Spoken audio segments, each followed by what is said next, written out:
تعال اقول لك في الفيديو ده ازاي هتشتري بيت في امريكا. فيديو سريع وشيق هيحترم عقولكم وهيعجبكم جدا. يلا تعالوا معايا وشوفوا الفيديو لنهايته.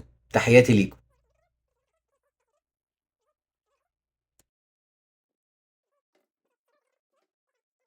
اهلا وسهلا بيكم من امريكا، تحياتي ليكم، يا رب تكونوا بخير وسعاده وهنا.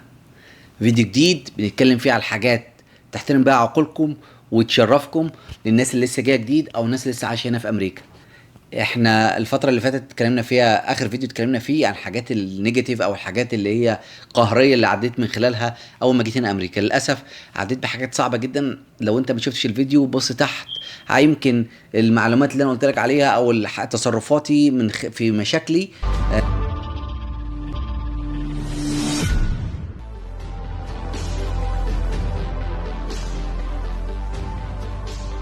شوف الفيديو اللي تحت يمكن تتفادى كل المشاكل دي. آم، كمان عملت لايف من يومين، والحقيقه انا ما كنتش مصدق ان الناس يعني كويسه ومتفاعله معايا في موضوع اللايف ده. انا اول مره في حياتي اعمل لايف، واشكركم جدا على التفاعل واشكركم جدا على الكومنت والدعم اللي انتوا بتقدموه. للناس اللي جايه جديد او الناس اللي ما تعرفنيش، انا اسمي سيد عزت، عايش في امريكا بقالي 10 سنين. بقدم محتوى لكل الناس اللي هتيجي امريكا او اللي عندها نفسها تيجي امريكا، او اللي عندها بس فكره وعندها حلم عايزه تكبره، او اللي عايشين هنا في امريكا. الفيديو ده هنتكلم فيه ايه الحاجات الايجابيه اللي ممكن تطلع بيها لو انت عايش في امريكا. ايه هي الحاجات اللي انت تتوقع تعملها لو انت جاي امريكا، مش بس عشان اعيش في مكان كويس، مش بس عايز اكل بشكل افضل او اعيش بشكل افضل او اركب عربيه. كل الحاجات دي سهله وديت بيزكس الحياه، يعني اساسيات الحياه. لكن لما تيجي امريكا الطموح المفروض تكبر. المجتمع هنا بيطورك، بيخليك تفكر ازاي تطور، من ازاي تكبر لقدام، ازاي تفكر لقدام. انا النهارده عملت كذا كذا، بكره نفسي اعمل حاجه تانية، بعد نفسي اعمل حاجه تانية.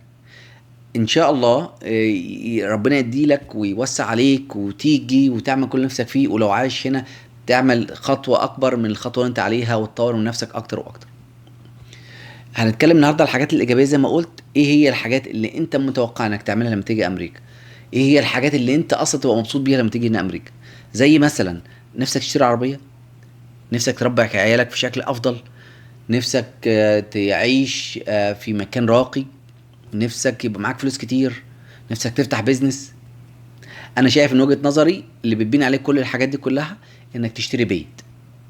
والفيديو بتاع النهارده بنتكلم فيه ازاي تشتري بيت. فنتكلم بالتفاصيل الممل عن ازاي تشتري بيت في امريكا. دي اصعب خطوة. اقول لك ليه بتبني عليه كل حاجة.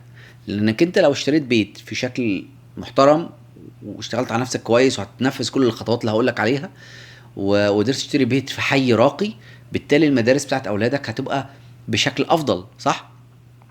يعني الحي، الناس اللي انت ساكن حوالين منهم ناس كويسه، اكيد مش حد هيسرقك، اكيد مش حد هيتهجم عليك، اكيد مش حد هيكسر عربيتك، اكيد مش حد هيعمل لك حاجه وحشه. كمان هتحس بالامان. كمان الفاونديشن الشوارع واسعه ونظيفه والصرف بتاعها كويس، مش تلاقي مكان يغرق، لان احنا في ولايه فيها مطر كتير.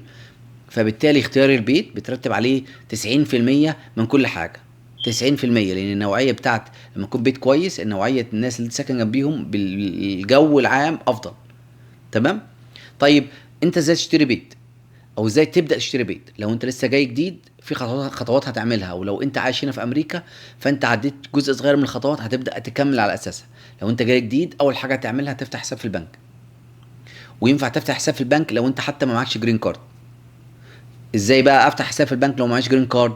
لو انت لسه هتنتظر ان الجرين كارد تيجي او متعبي عليها او ايا كان في تاخير، انت ممكن بالباسبور بتاعك وايجار المكان اللي انت ساكن فيه وعقد وبتاع وصل نور او وصل ميه وتقدمهم وتاخد وتطلع رخصه. ممكن تطلع رخصه او ممكن تطلع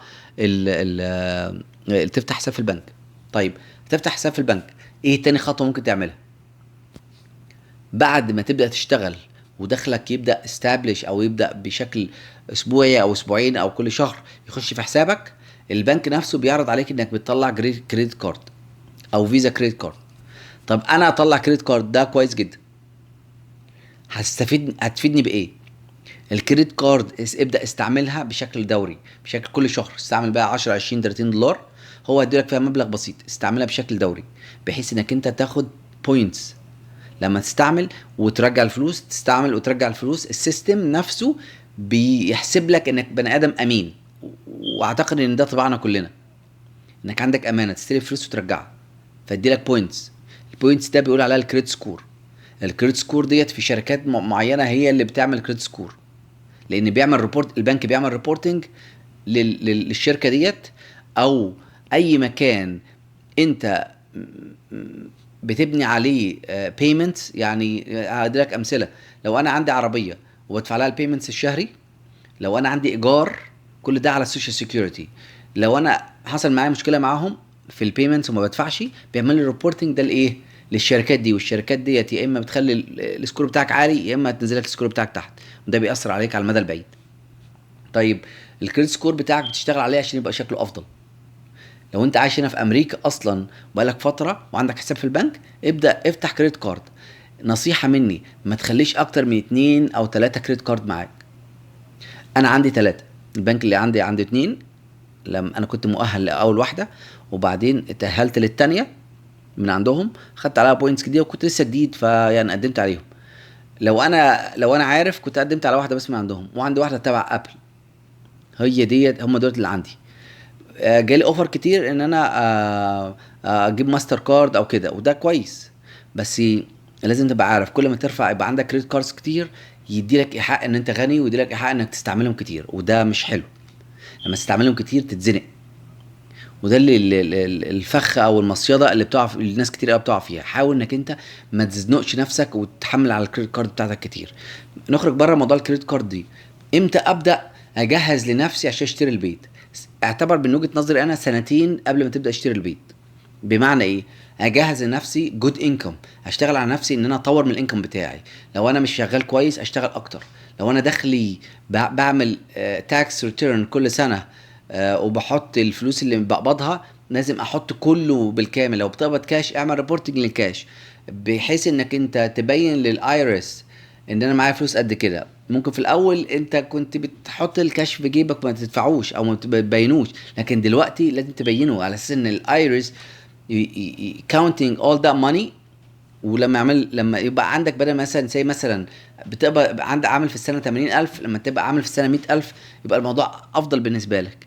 ليه؟ بتقنع البنك اللي هتستلف منه القرض ان انا داخلي كذا في السنه، فبالتالي الكريدت اللي بتاخده من البنك بيبقى اكتر شويه، اللون يعني.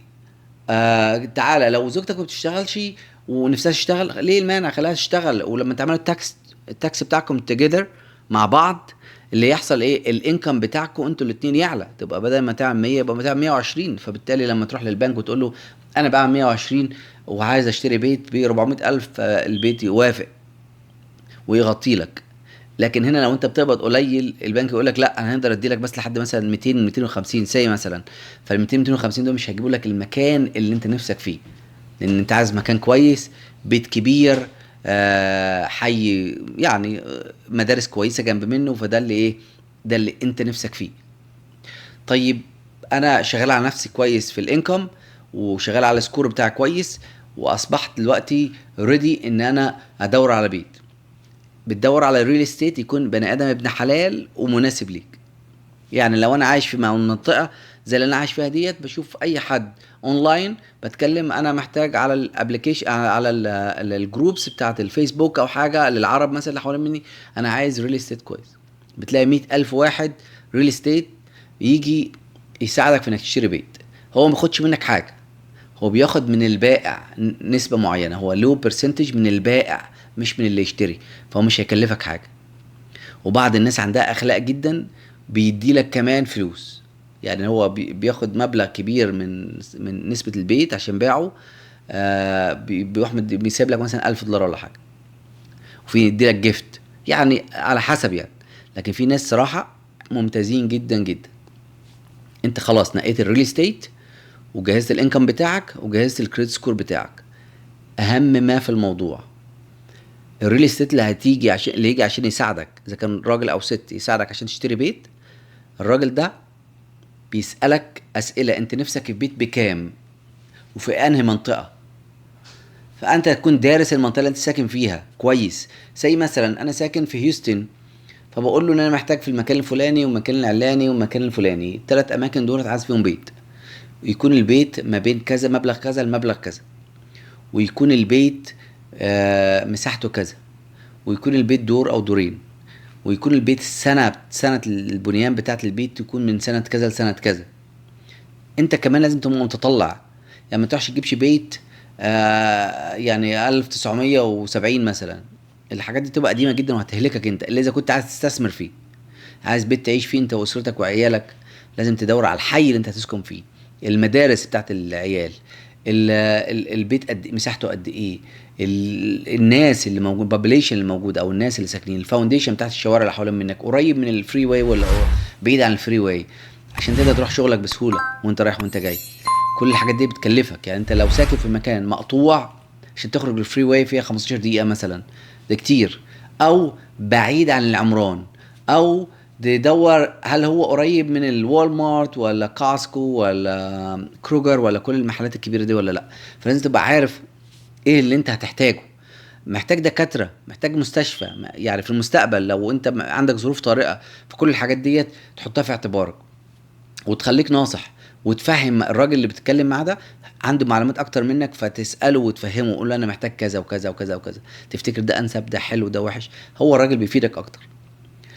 فالراجل بيعمل لك لستة بكل البيوت اللي من سنة كذا لسنة كذا، اللي في المنطقة اللي انت محتاجها، اللي قريبة من الفري واي او قريبة من المكان اللي انت عايزه، او يعني كل الشروط المتطابقة فيها.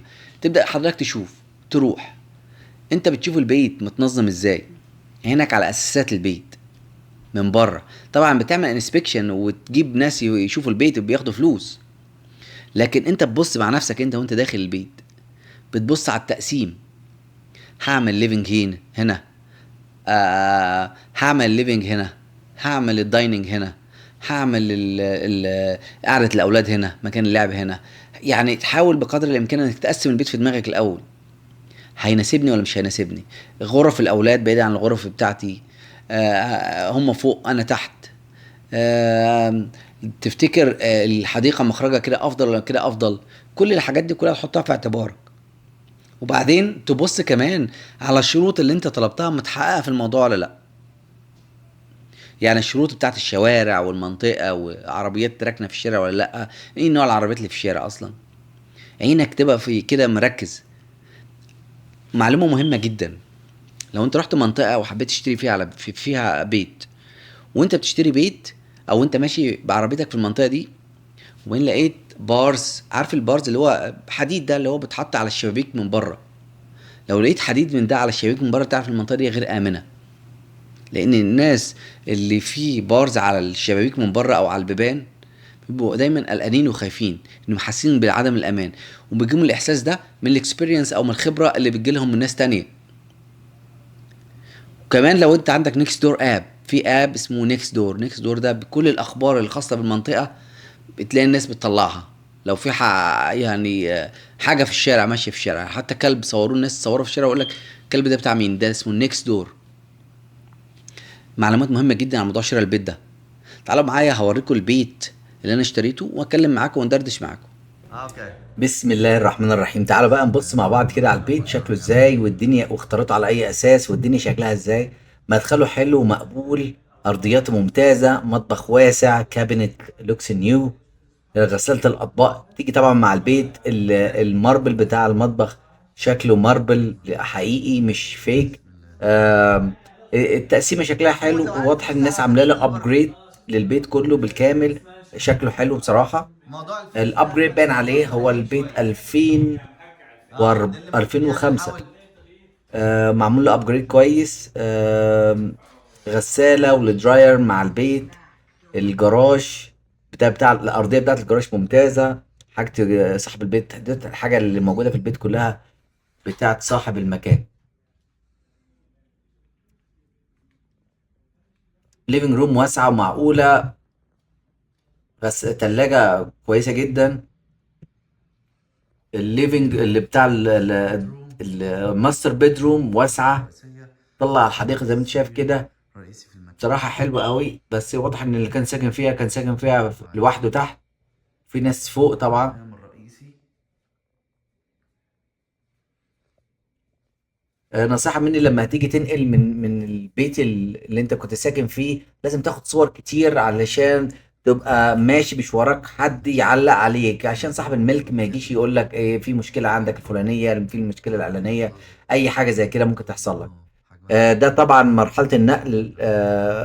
شخص اصدقائي الحمد لله معايا، نزلنا الحاجة من التراك اللي اتأجرتها وبدأنا ندخل على البيت على جوه. كان يوم لذيذ وحلو. الحمام بتاع الضيوف الحمام الثاني يعني بس هذا ارهاق، يعني عندك دلوقتي مجهود، مجهود. الدايننج اريا. يعني في فرحتك بالبيت ما بتحسش بالمجهود اللي انت بتعمله. طلعت على الدور التاني اهو علشان نبص مع بعض عليه. الدور الثاني. الحلو بقى في الموضوع ده ان لما يكون بيت دورين او البيت مستويين، اه بيبقى في بعض البيوت الحديثة او مش حديثة كمان بيبقى اللي هو السيلينج العالي قوي او السقف العالي قوي. فلما بيبقى السيلينج للاخر او من تحت، بتلاقي ان هو واكل 90% من حجم البيت.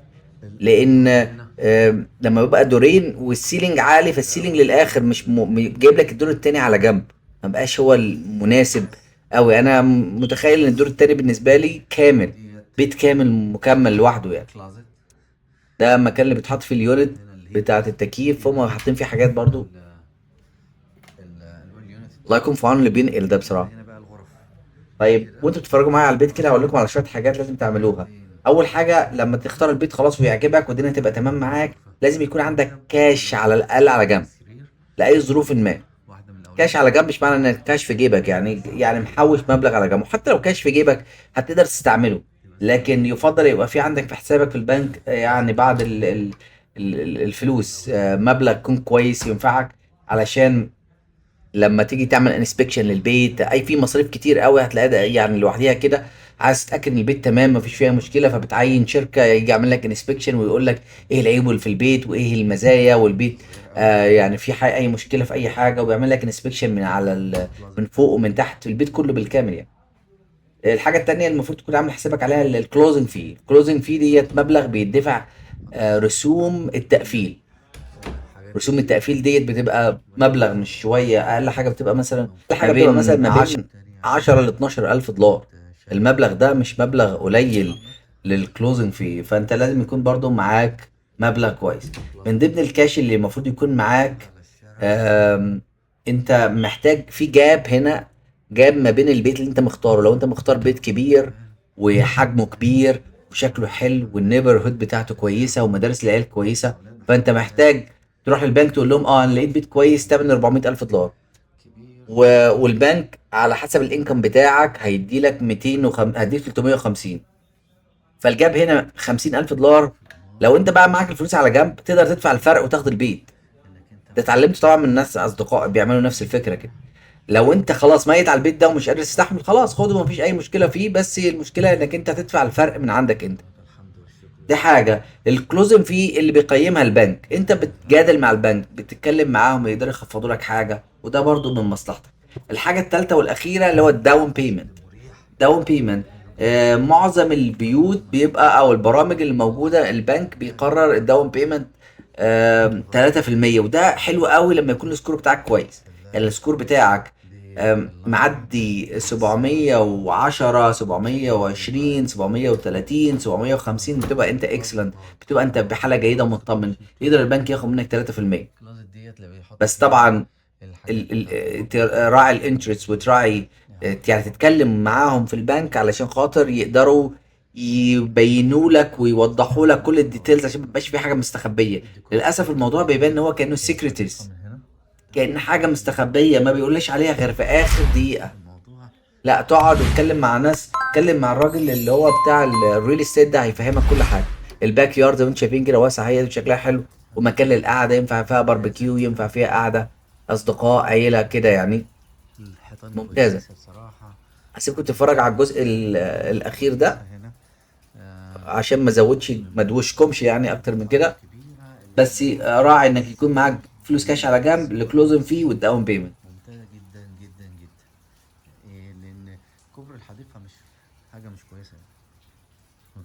طبعا زي ما انتم شايفين كده اصحاب البيت هنا عندهم كاميرات في كل حته، بيصوروا كل حاجه زي ما انتم شايفين كده، كل حاجه يعني شايفين انا بعمل ايه، وشايفين البيت وانا بتفرج عليه. حلو المكان ده، تعمل فيه باربيكيو، تعمل فيها حفله عيد ميلاد اطفال مع بعضهم ومش عارف ده عشان ايه. الفن اهوت من بره. صراحه ممتازه ممتازه. الله المستعان، بسم الله توكلنا على الله.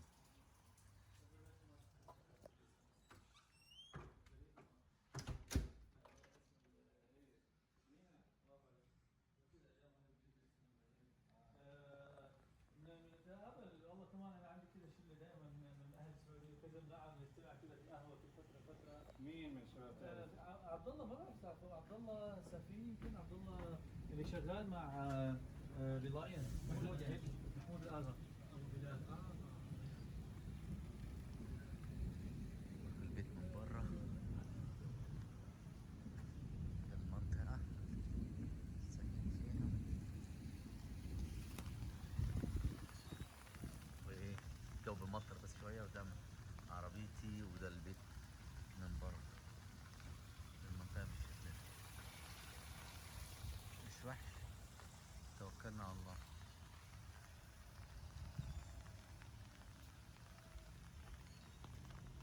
الله يجعله منزل مبارك ان شاء الله. اللهم امين، اللهم ربنا امين. يستخلك الخير. اتمنى يا رب الفيديو يكون عجبكم، واتمنى ان دايما اسمع عنكم خير، واتمنى ان انتوا تكونوا في احسن صحة واحسن حال. تابعوني عشان تستفيدوا، ولايك وشير وسبسكرايب ودعموا القناة، وان شاء الله نقدمكم كل محتوى جديد. القناة بتاعت التيك توك هحطها لكم في الشرح تحت، بصوا عليها يمكن تقدروا تستفادوا في معلومات سريعة للناس اللي بتعمل رولينج باستمرار او تتفرج على حاجات سريعة. معلومات مهمة جدا للي جايين جداد، او ازاي بيتعيشوا هنا في امريكا، او اللي هيجوا من بلادهم لامريكا. يلا، السلام عليكم.